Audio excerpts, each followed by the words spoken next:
Film berlatar pada tahun 1184 di kota Perancis.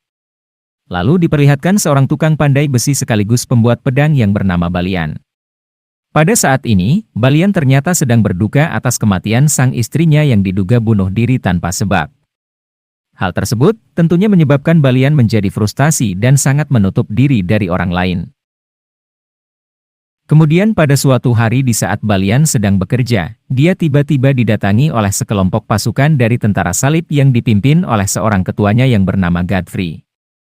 Di tempat itu, tampak Balian sedang berbincang dengan Godfrey untuk mengenal satu sama lain tentang masa lalu mereka berdua. Terungkap ternyata Balian ini adalah anak kandung dari Godfrey yang pernah dia dapat dari hasil hubungan gelap bersama ibu kandung Balian dulu. Untuk sekedar menebus rasa bersalahnya kepada Balian, Godfrey kemudian mengajak Balian untuk ikut bersamanya menuju kota Yerusalem.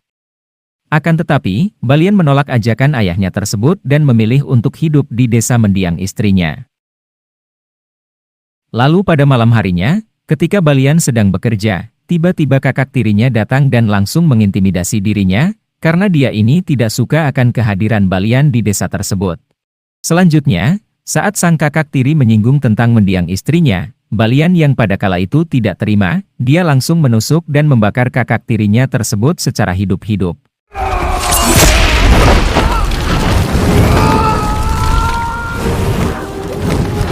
Setelah itu, dikarenakan sudah terlanjur membunuh, akhirnya Balian pun memutuskan untuk menyusul rombongan Godfrey sang ayah yang akan menuju Yerusalem.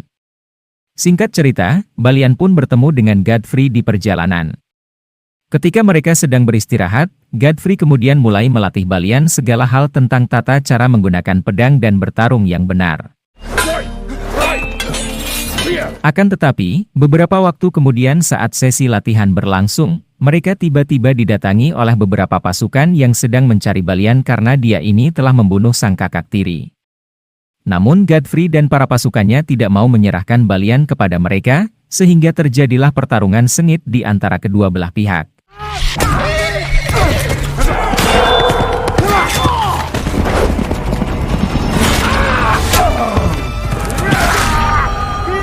Akibat dari pertarungan tersebut, beberapa pasukan Godfrey pun tewas. Sementara Godfrey sendiri harus menerima luka panah di bagian tubuhnya. Setelah pertempuran itu, mereka pun mulai melanjutkan perjalanan, hingga pada akhirnya mereka tiba di sebuah pelabuhan yang bernama Pelabuhan Messina, negara Italia. Malam harinya, ketika Balian sedang berdoa, tiba-tiba kondisi Godfrey tampak kian semakin memburuk. Kemudian di saat-saat terakhirnya, Godfrey langsung mewariskan semua tahta serta kekuasaannya sebagai raja di kota Ibelin kepada Balian. Keesokan paginya, Balian lalu melanjutkan perjalanan kembali menuju Yerusalem dengan melintasi lautan. Namun sayangnya, perahu yang dia tumpangi tersebut justru mengalami kecelakaan akibat badai dan ombak yang sangat besar.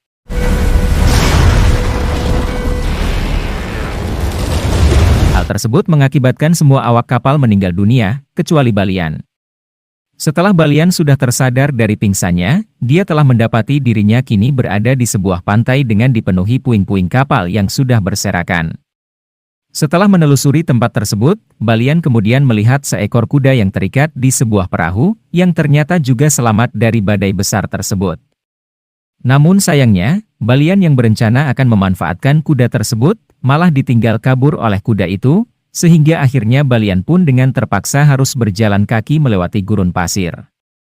Beberapa saat kemudian, Balian akhirnya menemukan sebuah sumber mata air. Hal tersebut membuat Balian sangat beruntung, karena selain itu, dia juga berhasil menangkap kuda yang lepas tadi saat berpapasan bersama di sumber air. Akan tetapi berselang beberapa saat, dua orang pria Arab berkuda menghampiri Balian. Di sana mereka mengaku-ngaku sebagai pemilik kuda tersebut, dan meminta kepada Balian untuk mengembalikan kuda itu. Namun permintaan dari orang-orang Arab itu ditolak oleh Balian, hingga pada akhirnya mereka pun saling bertarung satu sama lain untuk memperebutkan si kuda.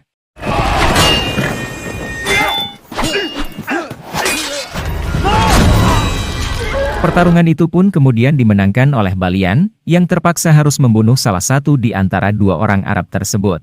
Sedangkan untuk orang yang satunya lagi, Balian memilih untuk mengampuni nyawanya, dan dia meminta orang tersebut untuk menuntunnya menuju kota Yerusalem. Singkat cerita, Balian pun akhirnya tiba di kota Yerusalem, Palestina. Sebagaimana telah kita ketahui, jika Balian ini adalah anak kandung dari Godfrey alias anak kandung dari seorang raja. Para prajurit dan orang-orang di sana yang mengetahui hal itu pun sontak menghormati dan menyambut Balian. Mereka pun langsung mempersilahkan Balian untuk beristirahat di tempat yang sangat mewah, layaknya para raja. Setelah itu, asisten pribadinya Godfrey bernama Tiberias mengajak Balian untuk sekedar berkeliling kota Yerusalem. Di saat mereka sedang berkeliling kota tersebut, Balian lalu melihat dua orang tentara Templar yang mendapatkan hukuman mati karena telah membunuh orang-orang Arab.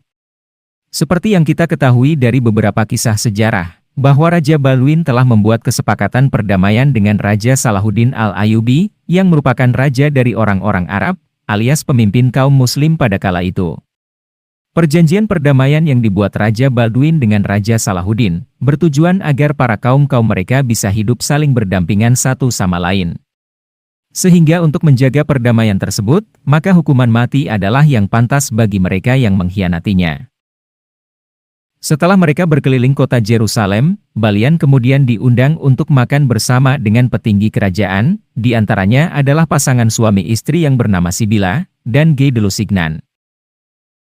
Namun di sini terlihat sikap arogan dari si Guy de Lusignan, yang selalu merendahkan Balian. Dia bahkan sampai-sampai menolak untuk makan bersama karena ada Balian di sana. Beberapa waktu kemudian, Raja Balduin memanggil Balian untuk menghadap kepadanya. Di sini ternyata diketahui Raja Balduin ini sedang mengalami sebuah penyakit langka, yaitu penyakit kusta, sehingga dia pun harus menutupi seluruh mukanya menggunakan topeng besi akibat luka tersebut. Untuk teman-teman ketahui, Raja Balduin ini adalah raja yang kala itu sedang memimpin kaum Kristiani dan pasukan-pasukan salib. Raja Balduin lalu menugaskan sekaligus memerintahkan kepada Balian, agar dia melindungi dan merawat kampung halaman mendiang ayahnya yang berada di kota Libelin. Singkat cerita, Balian pun pergi menuju kota Libelin untuk melaksanakan perintah dari sang raja. Sesampainya di kota tersebut, Balian ternyata diberikan tanah seluas 100 hektar dan beberapa hewan peliharaan. Namun sayangnya, kota tersebut ternyata adalah kota yang sangat kering, sehingga mereka pun sangat kesusahan untuk bercocok tanam. Balian yang telah mengetahui kondisi seperti itu, lalu dia pun langsung menugaskan kepada semua para pekerjanya, untuk segera menggali sebuah sumur untuk menemukan sumber mata air. Setelah sekian lama bekerja keras menggali, akhirnya usaha mereka pun menuai hasil dengan munculnya sumber mata air dari salah satu sumur. Sehingga mereka pun mulai mengalirkan air tersebut menuju ladang-ladang pertanian mereka. Dan tidak lama kemudian, Sibila beserta rombongannya tiba di tempat kediaman Balian yang baru itu, untuk menginap beberapa saat. Namun ternyata Sibila yang telah memiliki rasa kepada Balian, akhirnya menjalani hubungan yang cukup lama, dan hingga akhirnya mereka pun sempat melakukan hubungan badan. Sementara di sisi lain, Guy de Lusignan dan satu rekannya yang bernama Reynald, beserta semua tentara salib, mulai membuat kekacauan dengan menyerang dan membantai para kafilah, dan tentara muslim yang sedang melintasi gurun pasir.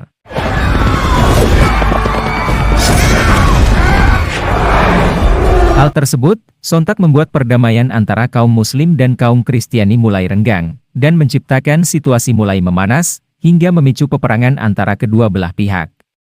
Kabar pembantaian tersebut pun telah terdengar sampai ke kuping Raja Salahuddin, sehingga akhirnya Raja Salahuddin pun langsung mengerahkan pasukannya sebanyak 200.000 menuju perbatasan Yerusalem, untuk menyerang tentara salib. Berselang beberapa saat kemudian, benar saja sebanyak 200.000 pasukan Muslim yang dipimpin langsung oleh Raja Salahuddin pun tiba di perbatasan kota. Situasi tersebut sampai-sampai membuat orang-orang dari Yerusalem pun ketakutan, dan berlarian menuju benteng pertahanan pasukan salib untuk berlindung. Balian yang pada kala itu berada di posisi paling dekat dengan posisi benteng tersebut, bergegas mulai mencoba menghadang pasukan Salahuddin dengan membawa pasukan yang sangat terbatas.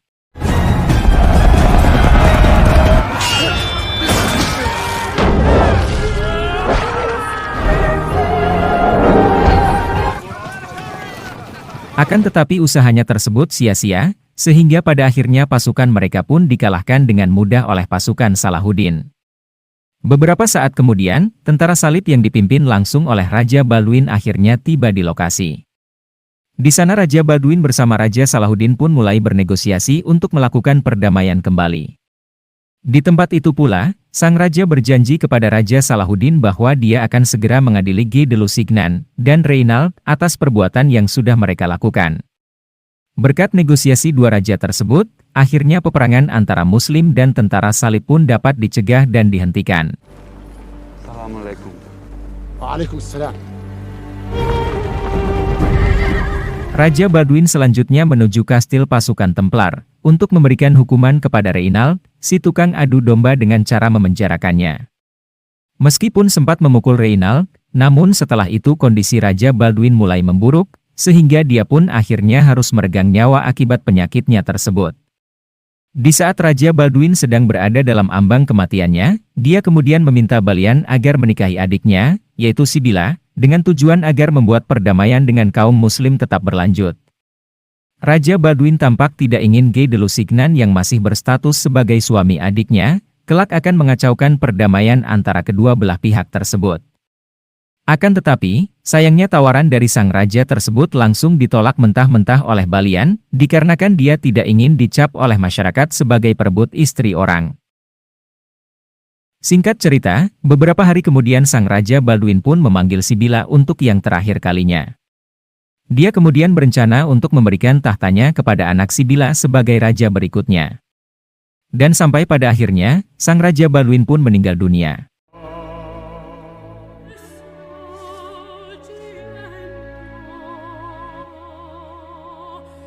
Keesokannya, anak dari Sibila pun mulai diangkat dan dinobatkan sebagai raja baru Yerusalem. Namun setelah penobatan tahta selesai, Sibila baru menyadari bahwa ternyata sang anak mengidap penyakit yang sama seperti Raja Balduin, yaitu penyakit kusta.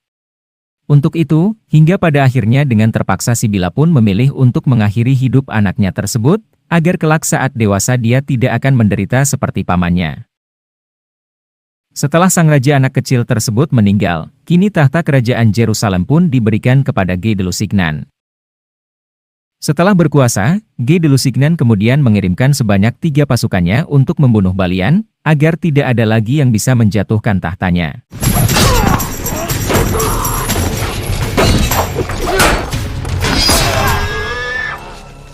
Namun beruntungnya, Balian berhasil mengalahkan ketiga pasukan kiriman dari Guy de Lusignan tersebut.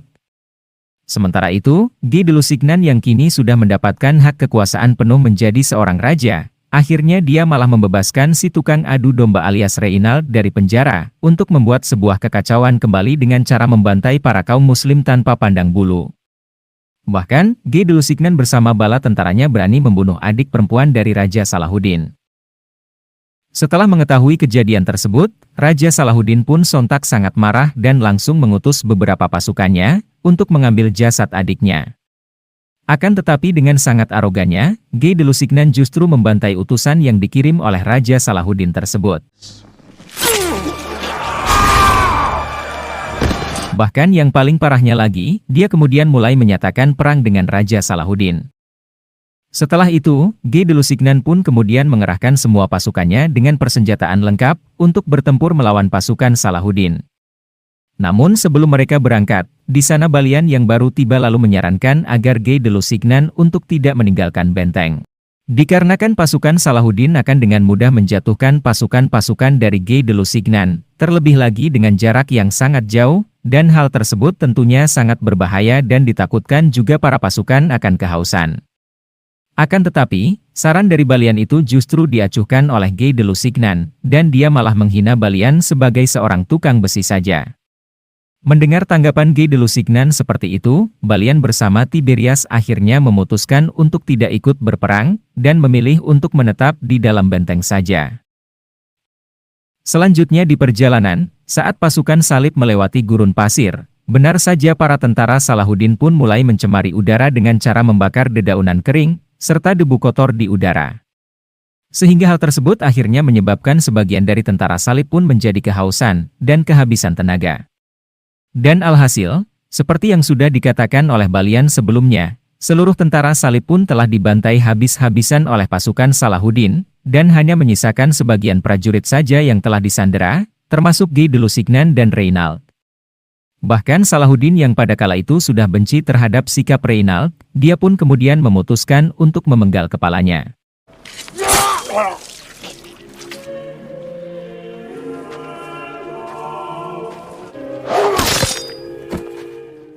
Beberapa hari kemudian, Balian bersama beberapa bala tentaranya mendatangi lokasi peperangan tersebut. Dia pun kemudian tampak merasa kaget, karena menyaksikan ribuan mayat-mayat tentara salib yang telah terbunuh, dan berserakan oleh tentara Salahuddin.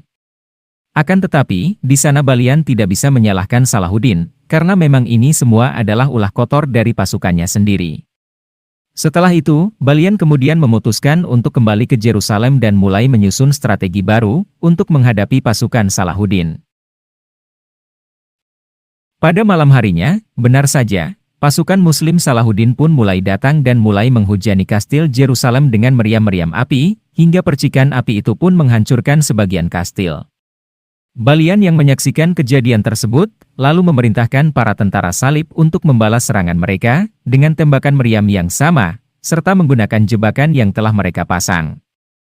Pasukan Salahuddin pun terus mencoba menerobos masuk ke dalam kastil menggunakan sebuah menara kayu. Namun para tentara salib langsung menghujani mereka dengan api serta panah, sehingga pada akhirnya semua menara itu pun roboh terbakar.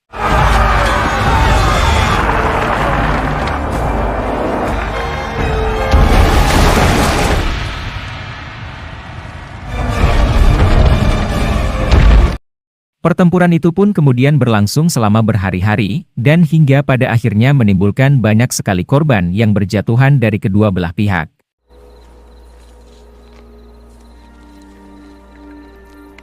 Then he is not God. Lalu pada keesokan paginya, perang pun kembali berlangsung, bahkan kali ini lebih dahsyat dari sebelumnya. Di mana pasukan Salahuddin mulai mengubah strateginya, yaitu dengan mengincar sisi lemah tembok Yerusalem agar tembok tersebut bisa hancur.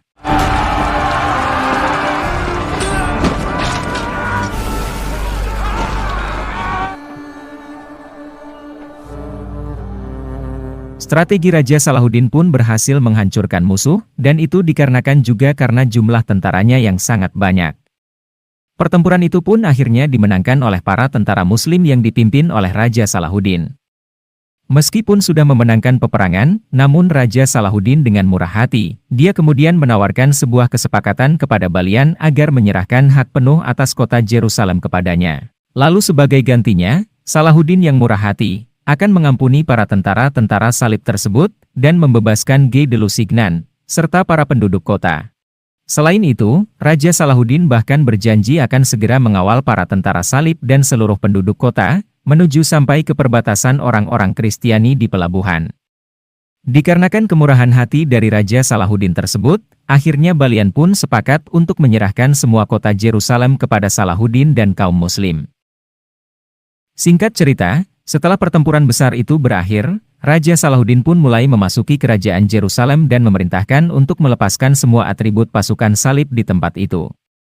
Lalu di dalamnya, untuk pertama kalinya Raja Salahuddin bersujud syukur, sekaligus merubah tempat tersebut menjadi sebuah masjid. Sementara itu, Balian bersama orang-orang Kristen yang masih selamat lainnya, lalu memutuskan untuk pergi menuju kota mendiang istrinya Balian, untuk tinggal di sana dan hidup damai tanpa peperangan.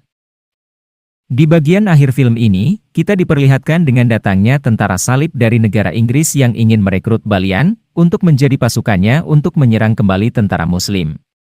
Namun Balian menolak ajakan Raja Inggris itu, dan memutuskan untuk menjadi seorang tukang pandai besi saja.